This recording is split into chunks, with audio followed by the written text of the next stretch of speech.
远在2025年还带着这个玩意儿，真的很像是个傻子。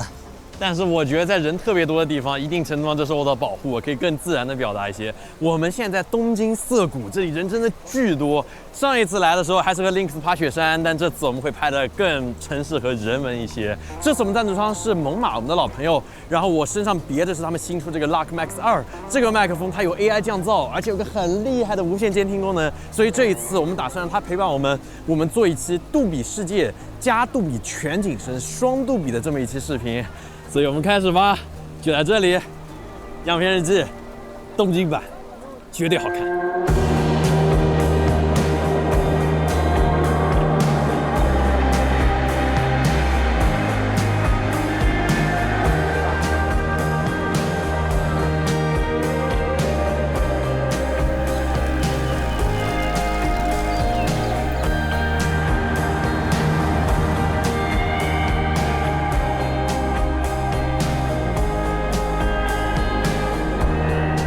这次的样片日记，我们来到了亚洲最大的城市之一——东京。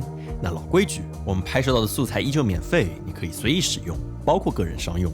那作为日本的首都，东京除了是经济与政治的中心，密集的钢筋水泥下，也高度浓缩了各种日本文化。这座城市的每个区也都有着各自的性格，无论是时尚繁华的涩谷、古色古香的台东，还是我们旅行的第一站，代表着日本二次元盛誉的秋叶原。不知道为啥在秋叶原你在走着，尤其是下雨的时候，你就会有一种好像在做梦的感觉。然后这边我们要来体验一下所谓的这个什么抽卡文化，其实逻辑上是日本这边起源的。你看到处都是，这个可以体验。我可以试试看能不能抓个 Chikawa 上来，200钢，相当于10块钱抓一次，太离谱了。在日本这边你可以直接用微信来玩抓娃娃。我再来一次不行。你看能不能抓个大的？300钢，15块钱一回。这个头有。怎么会有这么黑的店啊？我已经在这边，你看不知不觉，我已经花了52了，什么都没有。有没有一种可能？你有没有发现这个店子里目前没有一个人手上拿着东西？好像是哦，它是一个抓娃娃的店，但我没有看到任何一个人脸上有笑容，也没有任何一个人手上拿着东西。我最后再给你们试一次，我真不信了。那我来了试一试，你试一试。哎呀，他那个挡板好恶心啊！是啊，我要看我今天会在这边耗多久，我一定要统计出来最后我花了多少钱。我试图一下，看它多少钱。不要这样，不要这样。现货包邮89。我已经在这里花了600块钱了，好久没有这么生气了。抓娃娃也没什么好玩的，讲真的。他们说这里这个有叫做 Big Apple 的一个店，这里就是一个逻辑上日本的一个绕过法律的赌场。是的，它其实就是博兴哥嘛，里面的所有的 IP 可能都是动漫、游戏之类的啊。然后你在那个店里面，你赢了、输了也罢，你不会拿到真的钱，你拿到的是积分，然后换里面的小奖品。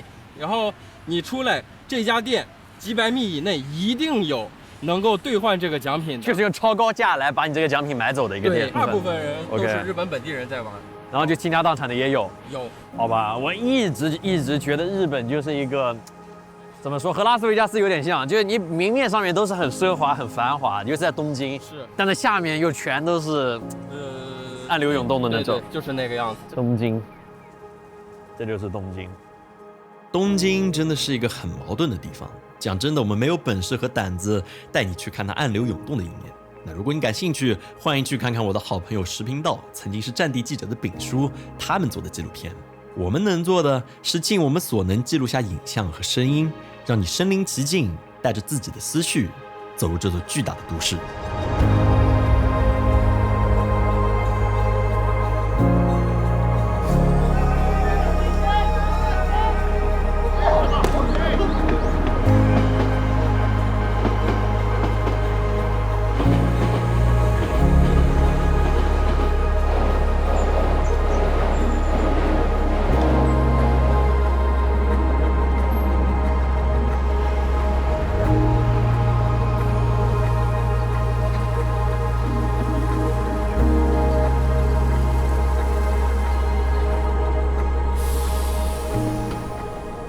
这里听说就是东京非常有名的一个成人大楼，就是我很确定等会进去以后，除了你能听到猛犸这个 Luck Max 的清脆透亮的声音以外，你能看到的画面只有马赛克。说实话，在这走着走着，心率就会很高，不知道为什么。你紧张了吗？什么感觉？太多东西不能看。你脸都红了。哦，这个屌，就是对男友不放心，给他买这个吧。听不语，只是一味的光感。因为他这边就是明确说了，就是你不能拍别人，不能拍到这边产品，所以我只能全打码。我也很想给你看看各位，但是我没有条件，好吧，就这样了，走下楼。讲真吧，后面这家这个店，就是刚刚我们看的这个成人店，对我来说还行，但对大成这种古典派来说呢，就是有点受不了了，对吧？有点强度太大了。我摸一下你心跳，哦，现在都还在跳。这他心跳跳超快，刚刚他脸巨红，我没法给你直接看，但我给你描述一下里面是什么样的。说白了，所有的东西都是和性有关的，就是从地下1层到顶上6层，最低层满足自己，第1层奇特玩具，第2层、第3层也是满足自己，然后第4、第5层、第6层是满足他人。就我觉得这是一个最好的一个描述方式。进去见到的每个中国人都说自己是第一次来。最离谱的是在里面所有人都是粉丝，然后店员一直看我，以为我是什么那方面的明星，然后见到每个人说：“这是你第一次来吗？”每个人都说真的是我第一次来哦。但是在这一点上，如果遇到20个人，每个人都说自己第一次来，手上面都是一大包东西的话，我还是会有点质疑。结束了轻松愉快的探店之后，我们超强的制片朵朵已经安排好了下一个样片的拍摄地点，那就是这座城市最繁华的中心地带涩谷，来收集我们的城市样片。当然，拍归拍，这饭还是要吃的。而我们这次去的餐厅是我期待多年的怪物猎人主题餐厅。哇，这是我第一次来吃这种主题餐厅，还是挺神奇的。就是你以前玩的游戏的所有的那些海报都贴在这个店里面。这个游戏最出名的点在于它的动作捕捉，还有它的整体的动作设计都是行业里面最厉害的。今年正好是他们的20周年，所以特别重要。所以它真的是日本的国民游戏。黑悟空。它算是日本的黑悟空，你可以这么理解。上线3天就卖了800万份，一份游戏卖400块钱，800万份是多少？你可以算一下，400人民币。400人民币。好，我来感受一下，我人生中第一次吃怪物猎人饭。任何东西有了 IP 以后，都会变得更加美味。有没有龙的肉的味道我不确定，但是是好吃的，你可以尝一块。好东西也要大家一起吃，是不是？好吃的，你看蘸上咖喱。我觉得已经是很上乘了。其实日本还有很多主题餐厅，什么哆啦 A 梦，还有海贼王、哆啦 A 梦什么都有。我就发现人长大以后，你并没有再增加更多的爱好，你只是在重新追寻你儿时的爱好，只不过现在你有更多的资源去追寻你当时的爱好，圆梦的感觉真好。讲真的，游戏一个人玩和一群人玩的感觉完全不一样。很多小时候说过明天见的网友，头像再也没有亮起来，可能他只是走上了另外的人生道路。那现在工作以后，我有时候觉得运营公司也像是一个巨大的开放世界，你不断遇到拥有各种技能的人，面对各种挑战。比如说我们公司的松鼠，它不善言辞，但却是最强的移动镜头摄影，像这些是他看到的东西。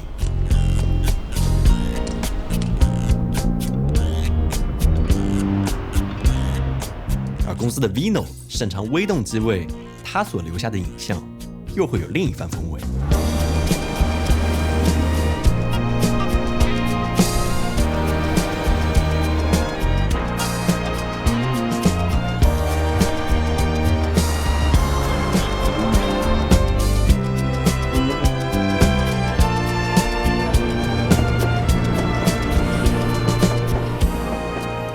这边就是所谓的不夜城了，就是涩谷那边基本上它的那个广告牌什么都是不灭的，就会一直亮的，所以挺适合我们来拍的。但是我还是要睡觉的，觉还是得睡。你们睡觉会做梦吗？会啊，包做的呀，梦见自己有高考。就是我有个很奇怪的点，我不知道有没有人和我一样，我是不做梦，就是我印象里面我记得的梦，可能不超过10个，我闭上眼睛以后就变成一片混沌。然后早上就睁开眼睛，但我不记得中间发生过什么。知道为什么就总会梦到高考前那段时间，你心里会一直觉得你在为一件事情一直要做准备嘛，所以在梦里面就一直觉得那个绷着一根弦，然后醒来之后发现自己不用考试了，就很高兴。你要知道，你已经工作都这么久，你大学都已经结束了，你再也不会回到那个时候了。你没做过噩梦吗？我有做过1、2次吧，梦到我有个同学，然后在和我说话，然后一转身发现他不见了，然后下一秒他就已经被倒着吊在那边了。我看到他们前两天说中国人的梦河，就梦里面经常会梦到的场景，有这个图，就那种蓝色玻璃的建筑，还有以前那种老式的木头房子里面。我看到这种视频，就有那种千禧年那种视频，我会有点想落泪，不知道为什么。就不同国家的梦河还不一样内容。是的，对于日本来说，可能是70、80年代那种像 City Pop 一样那种东西。我们能做的只能现在给你拍些画面，就是给你看看，假如这个时候出生的人，他在日本，他将来会梦到的画面是什么样的。这也挺有意思的。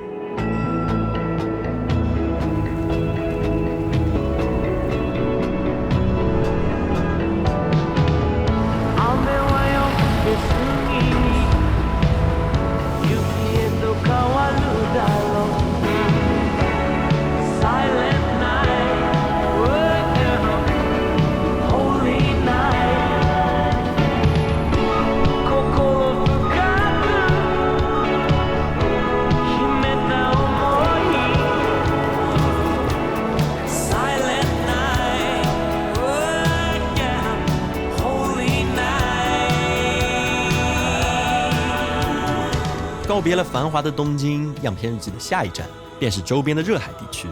不同于东京的喧哗，这座依山傍海的小城仿佛按下了暂停键，它的一切都很平静，而我们也将在这里体验一些当地有意思的手工艺项目，并且争取拍到一些漂亮的风光样片。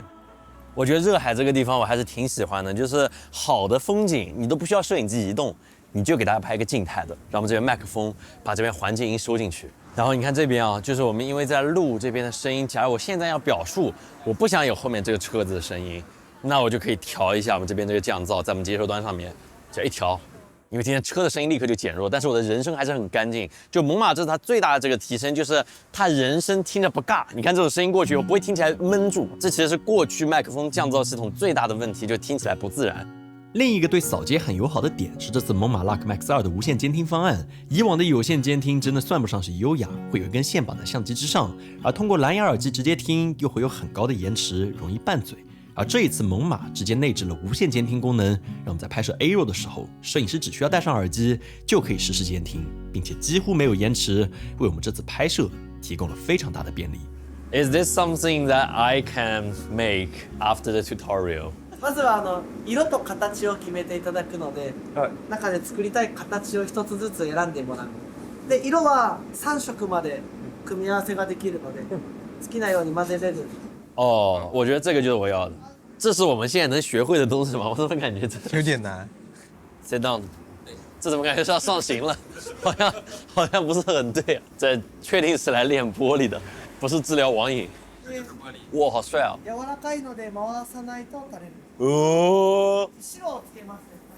好像在这边就会被同化成它正在蘸白色的粉。好像棒棒糖，感觉很想摸，但是不能摸。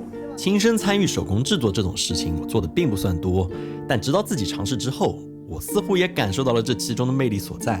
我会非常推荐你试一下这种玻璃工艺，因为每一次吹气、发力还有旋转，都在让你的作品变得独一无二，而且你看得到它在越变越好，让一块玻璃拥有火的记忆和水的形状。虽说比不了影像的清晰，但在家里每次看到它，你都能读出比别人更多的回忆。啥感觉？好 peace 啊！是不是会获得内心的平静？好 peace 啊！我感觉这还是很带劲。我不回去了。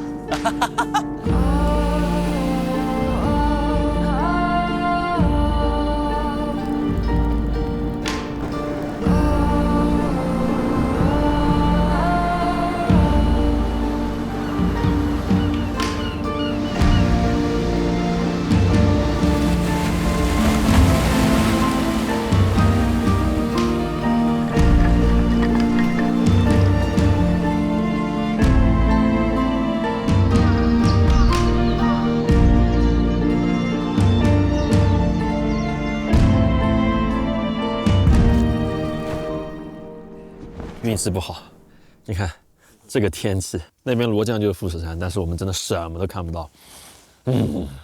真的吃个糖缓解一下压力。既然在富士山，我就必须拿出这个，就是最近一直在用的这个富士这个固定镜头的中画幅相机，一个亿像素，我觉得它和哈苏是完全不一样的两个产品。就是这个是自定义空间巨大，你看这么多波轮，它甚至专门给你做了一个变焦的波轮，然后给你做了一个画幅比例波轮，就你调它可以调画幅比。反正拍照我真的不是专家，但是我最近在不停的修炼，因为拍照讲究的是一个构图和意境，更多是现在有这个感觉，有辆车子要过去，我能感觉到，我马上拍一张它的照片，你看，好吧，没这样就谢了，符合我的想象哈。当视频变成工作之后，拍照反而成了我的爱好。反正这两者的差别真的还挺大的。我很佩服能把照片拍好的摄影师，我还差得远，摄影眼还没有练出来。因为天气实在糟糕，无人机飞上去啥都看不到，我们只能在地面拍样片还有样张。虽说氛围感还是挺酷的，但是我们的目标仍然是富士山。云图显示过一会太阳会出来，所以我们决定去逛一逛，打发一下时间。这里是一个日本的二手市场，然后这边他们听说就是什么，就是性价比超高。是的，据说有很便宜的好东西。我发现这个二手市场就是这种感觉很美妙，它比正常店里面好的一点就是你不知道在什么时候你会捡到一个你觉得心里面远超它实际价值的东西。你看大成买了60块钱有个奥特曼的杯子，而且是新的。iMac 苹果的这个早期的 Macintosh 麦金塔5500日元。才200多块钱，哇，这好帅啊！这哪怕我买回去当摆件都很值啊。对，有很多人把这个买回去，把屏幕改成现在的液晶屏，或者改成那种 OLED 屏，然后里面放个 Mac Mini， 对，放个 Mac Mini， 或者专门放在门口当那种宣传片放的一个东西。所以如果你有机会来日本的话，我挺推荐你来这种二手店里面淘一淘，因为就便宜嘛，对吧？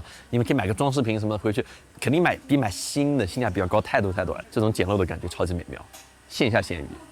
我不知道是哪一个东西的这个祈祷起效了，这富士山居然真的就冒出来了，一点云都没有。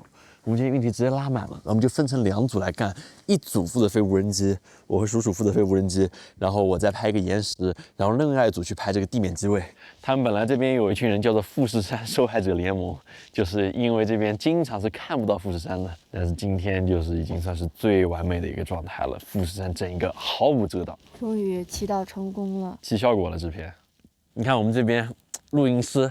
就我们身上当然有猛犸 Lacom X2收我们自己的声音，但是你比如收环境声音的话，虽然也可以用 Lacom X2收啊，但是我们Cohen的话想用指向性的收更具体一点、具象化的这个声音，所以他就全副武装，他也听不到自己的声音，这是最惨的，就是他要收自己的声音得这样。是的，录音师最惨的一点就是，哪怕我在湖里面，他也得想办法挑个杆到我头上，这就是录音师的生活了。哇，你看这里，你看这里，我们一转头再回来，这山就来了。